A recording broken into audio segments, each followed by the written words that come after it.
Igbo si na ọ na-abụ ofu aka lụta mmanụ ozuo ala niile ọnụ. Kedu ife ịghọta na ya bụ okwu? Ụfọdụ ndị na-ajụ ese na family fasin ya wee pụta na ọ nwere ife onye ife na-agala ọfụma dị ya, na fa chọrọ ịkọ otu onwe fa off from such family bloodline. Onye gwara gị na ọ dị possible ịkọ otu onwe gị off? Ịghọtakwala asụsụ ị na-asụ? Ịghọtakwala Igbo ị na-asụ? Ị chọrọ ịkọ otu onwe gị off from that family bloodline, from that family root, maka ifi na ife anaghị aga ọfụma na the family.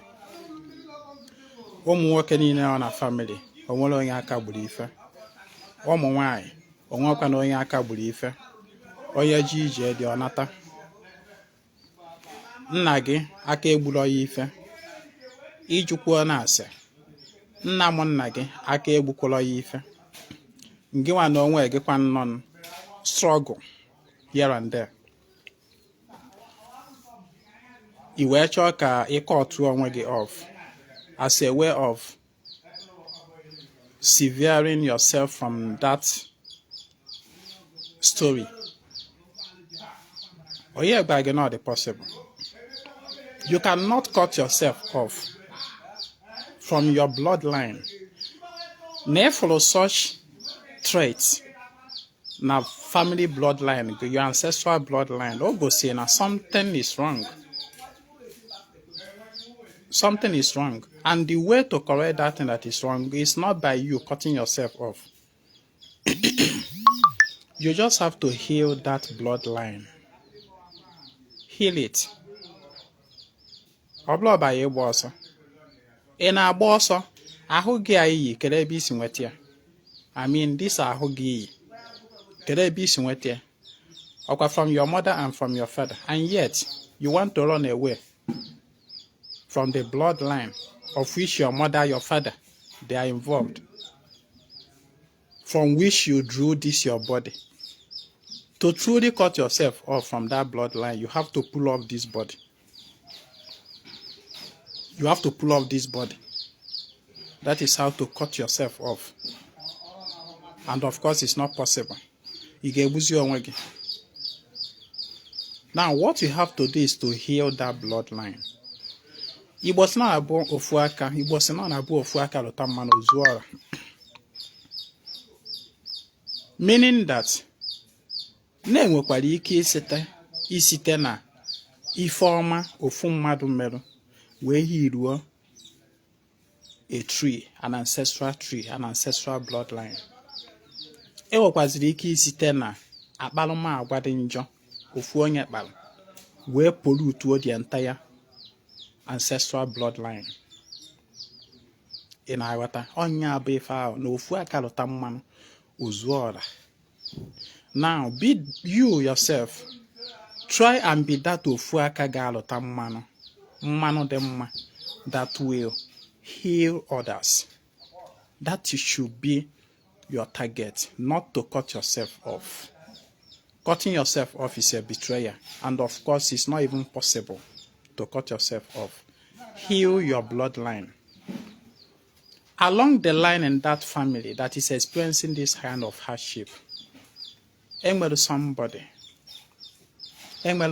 probably an ancestor that lived in that bloodline, probably on wake able to that condemnation si will be upon that bloodline, where introduce pollution, sickness, spiritual sickness that have been there, and that sickness is on the tree. Being that you are a member of that tree, that sickness get down.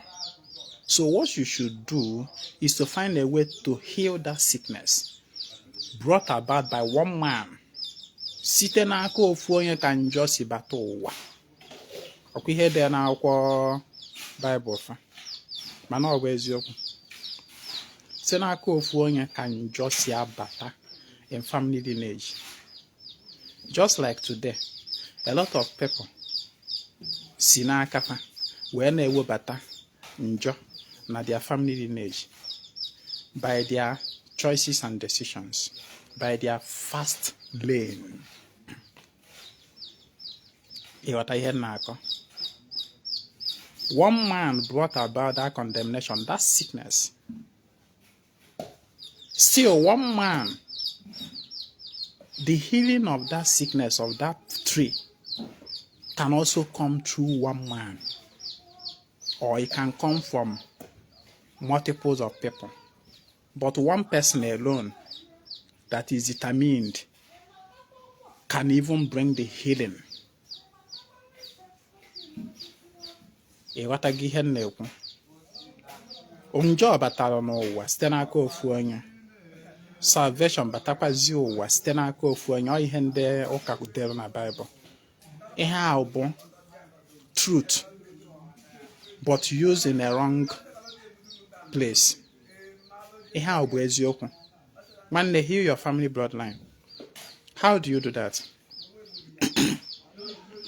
The other person that brought about the sickness in the family tree, o mere ife ana na asonso, o mere ihe that lineage na asonso.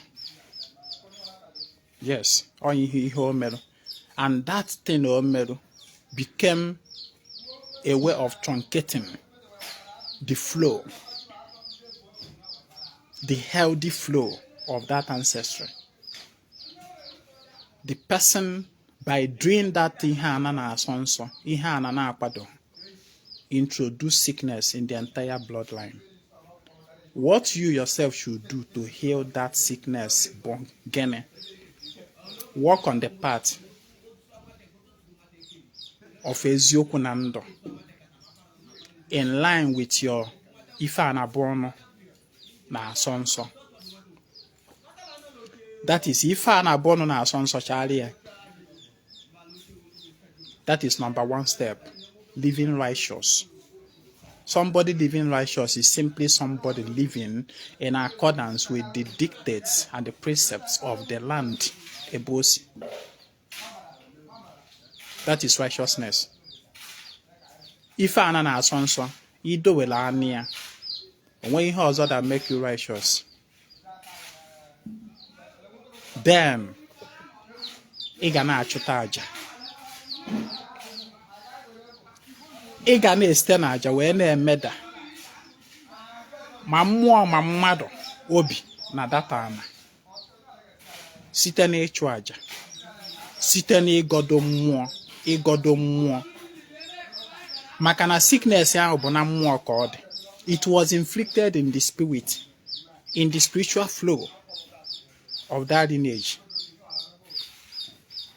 You should use your spoken words coupled with your action and lifestyle to heal that family tree, bloodline.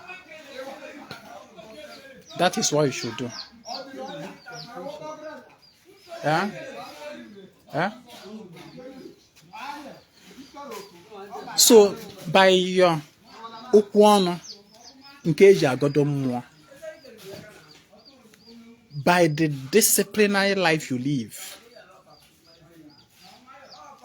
to heal sickness is not a day job. It's not easy. By your lifestyle, by ịchụ aja bụ gịnị? Kwụba data ụgwọ.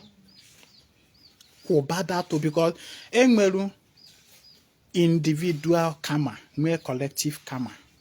Ekuzigo m ya in the past. N'ihe ọbụla mmadụ na-eme n'ụwa, enwere ọ na-aga ụzọ na-abụ. Ọ na-aga to the person, then na-agakwazi to all. Every action you take is like a ripple effect. It does not affect just only you.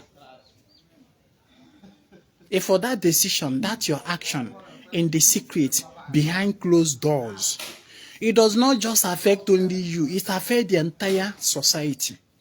It affects the entire family. Ripple effect. So, you should, it is a debt that needs to be cleared. you have to begin to introduce healing through offsetting the debt. Because that thing onye ahụ meru or ndị ahụ meru in the past to introduce that sickness in that bloodline that you are seeing today, it was something that they did thinking that they were just doing for themselves. Unfortunately, it became a dent on the bloodline. So the karma is not only visiting them as an individual, it is also collective. Karma have two heads, two-edged heads. Ofuna go to. Anything you do, don't think, whatever way a man sow, he shall reap. You are not the only one reaping what you sow. You are not the only one reaping what you sow. The Igbo cosmologist teaches us that you are not the only one reaping what you sow.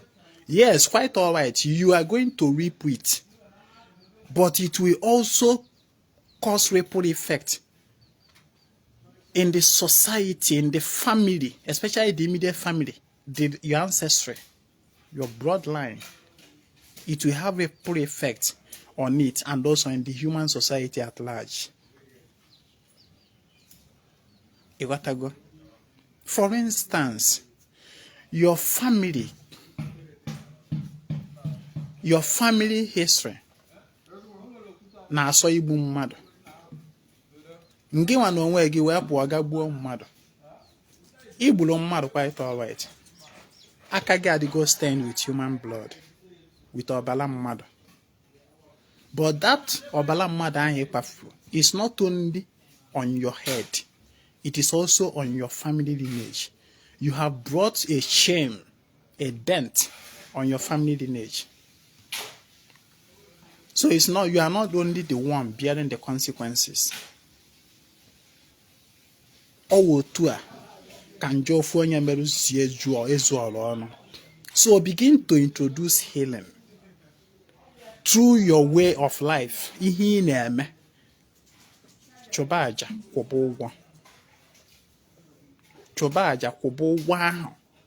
Because it is now spiritual depths. It is now spiritual depth. Let the one that is most concerned, that have the sheer manitelu, clear the depth.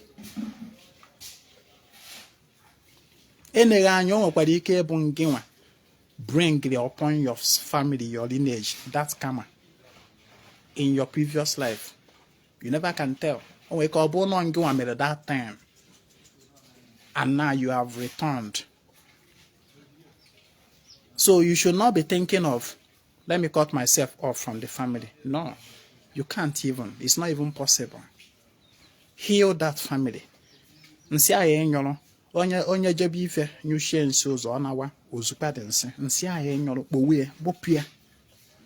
you understand? So I wasn't second year today. Yeah? By your way of life, if I am a son, Charlie, Chobaja, through your lifestyle, you can introduce healing to that family that will benefit the lineage, the entire bloodline. Yes. That is what you should be thinking of. A lot of families today are a mess. Because if this our past and passing parents, this our immediate animal if the Anibo initially was not what today. We had the ancestors that laid the foundation of Eziokunando, and they worked on that part. As time went on, there came some people from the same ancestry that started deviating, started introducing alo on the land.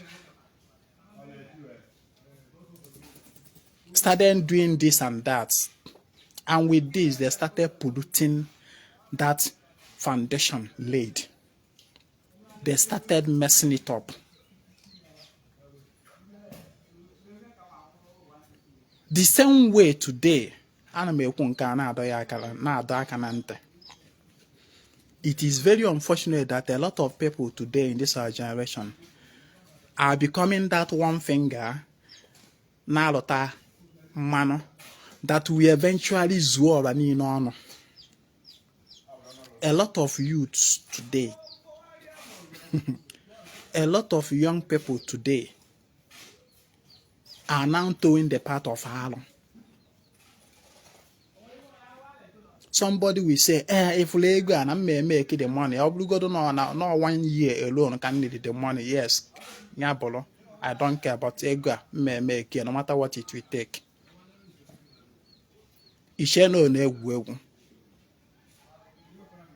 The person is introducing alo. On introduce mano.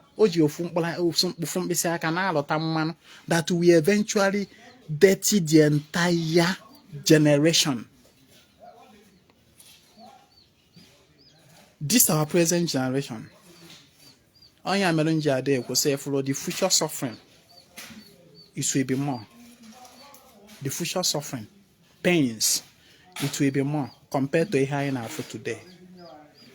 Because we are not learning any lesson. We are not learning any lesson. A lot of pain that some families are passing through today about their just past parents introduced there. For example, Igbo ụbọchị urugbo amara ife bụ ọgwụ ego. Igbo ụbọchị urugbo amara ife bụ ịgwọ ọgwụ for protection. Ịgwọ ọgwụ ka e wee kpata ego. Ịgwọ ọgwụ ka e were kechie mmadụ. Ime enyi ule. Ime irapin. Ime all these things butcher abomination mecha n'ikpeazụ abịa. They were not part of the lifestyle of those ancestors that laid the foundation of eziokwu na ndụ n'ala Igbo. They were nothing like a life and care, life and car, 50 or a care, men can who are corruption on our. There was nothing like that because it wasn't necessary. Onya melunji ezing now keep saying it till tomorrow. Our generation, the so-called our generation now what today about abomination. Abomination, that is just what you are doing. You are practicing abomination, not all. Not behind a make it a brave world. Yeah. How can you tell me that Nana Madu Ibu Madibia would you away few ball or we are now more ego? Yani poor wealth to him. It's him more ball. That is not all, that is abomination. How can you tell me that somebody Jeruja would fan and Niana and a Ben Niana son so would you wear war with Sinoko where war be a boom? Nor for protection. As no we bubble, nor get your protection, your paziegi wealth. How can you tell me that such nonsense no boy? Don't call it all. Call it abomination, that is what it is. How can Akajiọfọ Ezinwa put on social media and a lot of nonsense and a lot of people are put on nonsense. There is difference between abomination and dog. As in those people that lay the foundation. Ihe ndị nna anyị family, yeah, these are our past parents. Just ndị anụ amụla na ndị mụlụfa na ndị mụrụ ndị mụlụfa. Let's say like 1,000 years from today down. If a family obalo, those of them that live the life of your own live today. It's any in our world where you go below where go. Yet Botolofa, Kahakawaru give a ball where on found they below the nonsense. They were the one that introduced the island that a lot of families today are suffering. And you should not call it all. It is not all. What you are doing today is not all. You are simply doing all. And one thing I'm telling you is that this all that you are doing, you are actually that of Mbesiaka that is bringing oil. that will now dirty the entire hand. The entire hand. It will now dirty the entire hand, and you are going to see the impact in your generation.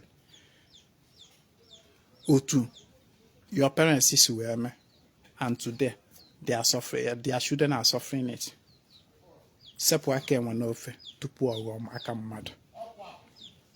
And you that is thinking of cutting yourself off from your family bloodline because of Nifana Government and the family, think twice. Think twice. You should think of healing that family. You should think of healing that bloodline. Makane no nanya disem ugbo. Isi no ka hapo de ugbo ka nwabazie n'ime mmiri. Chak ga-eri gị. Ekenekwa m ọnụ. Onye mmalụ ntị. Ya nụrụ ife m na-ekwu. Daarụ. Cheta na eve nkwa na anyị na-emesara aka n'obi a maka ndị nwere mmasị iso ya. Chụba aja nwanne. Kwụba ụgwọ ma ngị nwaji, ma ụgwọ ngị nwaji, ma ụgwọ your family ji. Kwụbịa. True ịchụ aja. True ịchụ aja. And ị mara ihe ọbụla na be ụnụ, ana be nna gị kpọrọ alụ, ana Igbo kpọrọ alụ, charịa. Charịa. No matter what it will take, o nwere ike ịcharịa ya eme gị ịtatụ afụ obere. But it is far better than ije me that alụ ahụ, because what you will bring upon yourself will be far more than the little suffering you will undergo just to deprive yourself that pleasure. And then achụ ego, jiri nwayọ. Calm down. One thing na-esonye people isi n'ọkụ today bụ ego. Bịa soro anyị chụọ aja saraka. Anyị na-eme ebe nkwa. Chat me on WhatsApp 08032477868. I na-emekwazi monthly ritual. That of November is still on. I mesịa by nke December maka ndị nwere mmasị isonye. Na-esonyere nkuzi Ezinwa Anaedo na this page, Ezinwa Anaedo page, both on WhatsApp and YouTube. Na-ege ntị n'ife m na-ekwu na-etinye ya n'ọrụ. Ekenekwa ngo. My name is Ezinwa Anaedo. I come for the total restoration of ordinary na omenala Igbo. Ka emesịa.